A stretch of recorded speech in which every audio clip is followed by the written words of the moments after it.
All right, let's talk about a battle that I'm sure every single creator out there knows all too well. It's that fight between your biggest, most ambitious creative goals and this digital world that feels like it's specifically designed to hijack our most precious resource, our attention. Today, we're going to get into how you can start winning that fight. So let me ask you, does this feel familiar? Your focus is just completely fractured, your energy tanks by 3 p.m., and you find yourself scrolling and scrolling and scrolling, even when you know you should be doing something else? If that sounds like you, feeling totally fried by the digital world, trust me, you are not alone. And yeah, that quote just hits home, doesn't it? That blinking cursor on a blank screen.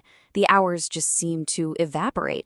And then you're left with that heavy, sinking feeling of a day that just got away from you. This isn't about a lack of talent or ambition. It's a huge sign that our modern environment is actively working against our biology. So here's the game plan. First, we're going to start with the diagnosis. We'll get into exactly why our brains get so easily hijacked. Then we'll shift to the prescription, a real practical system for taking back your focus so you can finally make the things that you actually care about. Okay, let's dive right in. Look, to solve a problem, you have to understand the root cause, right? And that means we need to talk a little bit about neuroscience. We are fundamentally wired to want things. And modern technology, well, it's gotten incredibly good at exploiting that simple fact. So this is where a lot of us get it wrong. We've all heard that dopamine is the pleasure chemical, but that's not the full story. It's actually the anticipation chemical. It's the thing that drives us to seek, to search, to chase. It's not about the satisfaction of getting the reward. It's about the restless, powerful drive for more. And that relentless drive, that's the engine behind what's now widely recognized as behavioral addiction. Our brains can get hooked on things like endless scrolling or checking notifications, using the exact same neural pathways as substance dependency. It creates this compulsive loop that is just so incredibly hard to break. And this is the mechanism right here. It's a simple 3-part cycle, but it's incredibly powerful. You get a cue, like that little ping from your phone, that triggers the routine, compulsively checking it. And the reward? It's unpredictable. Maybe it's a like, maybe it's nothing. And it's that randomness that keeps us coming back. Tech platforms are literally engineered to make this loop as addictive as possible. So with our brains constantly being hijacked like this, what does that do to our actual internal drive? The problem isn't just about external distractions. It's that we're trying to run on the wrong kind of fuel. We're in a full-blown motivation crisis. I love this analogy because it just makes so much sense. Think of extrinsic motivation, things like money, status, likes, praise, as fossil fuels. Sure, they give you a quick burst of energy, but they burn dirty and eventually they run out. Intrinsic motivation, on the other hand, that's like fusion energy. It's clean, powerful, self-sustaining, and it comes from within. That is the key to unstoppable long-term creative drive. So how do we actually tap into that fusion energy? Well, it boils down to focusing on these 5 core drivers. Curiosity, that deep need to figure things out. Mastery, the drive to just get better at your craft. Autotelicity, which is a fancy word for doing the work simply for the love of doing it. Purpose, connecting what you do to something bigger than yourself. And finally, autonomy, the freedom to be in the driver's seat. When you get these things aligned, your motivation becomes a force of nature. Okay, so we've diagnosed the problem. We understand the brain science and the motivation crisis. Now for the prescription. The antidote to all this digital noise and burnout isn't to hustle harder. It's actually a philosophy of intentional constraint. It's about becoming a minimalist creator. And this quote really gets to the heart of it. Instead of constantly chasing more effects, more complexity, more stuff, we consciously aim for clarity and impact.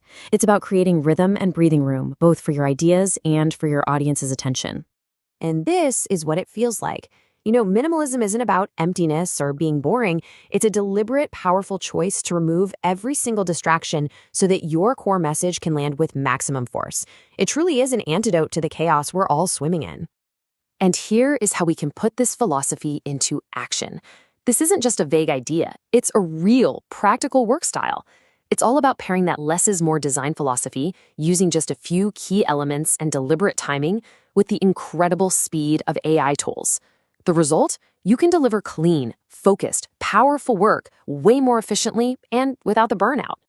All right, let's get into the nuts and bolts. It's time to turn this philosophy into a concrete regimen, a system that you can start using today. This is your practical toolkit for creating with minimalist intention. Here it is, a simple, repeatable workflow. First, you set up your project with clear constraints from the very beginning. Then, you curate a very small, very consistent set of assets. You apply subtle, purposeful motion. You animate with a clear rhythm. Things enter, they hold for a beat, they exit cleanly. And then, you package it all up. This is all about having a solid process, not just winging it. And check this out. This is all you really need to get started. It's a tiny little system. But notice the constraints. Just a few icons. Only 2 textiles. A simple 3-color palette.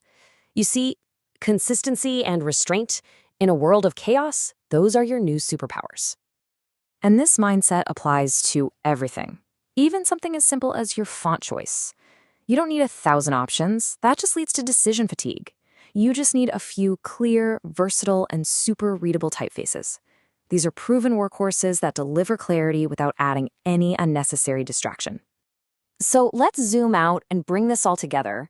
We've talked about the neuroscience of distraction, the crisis in our motivation, and we've laid out a practical minimalist toolkit. But what's the big idea here? What is this really all about?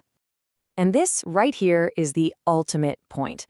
This whole approach, minimalism powered by smart tools, it's not just a new aesthetic or a trend. It is a strategy for survival as a creator. It's how you move from being a passive consumer of endless feeds to becoming an intentional creator who commands attention, starting with your own. Because ultimately, your attention is a muscle. Every single project you choose, every tool you master, and every notification you decide to ignore, that's a wrap. That's you training that muscle. The principles we talked about today, that's your workout plan. So the real question isn't just what you're going to create next. It's how are you going to train your focus to make it happen?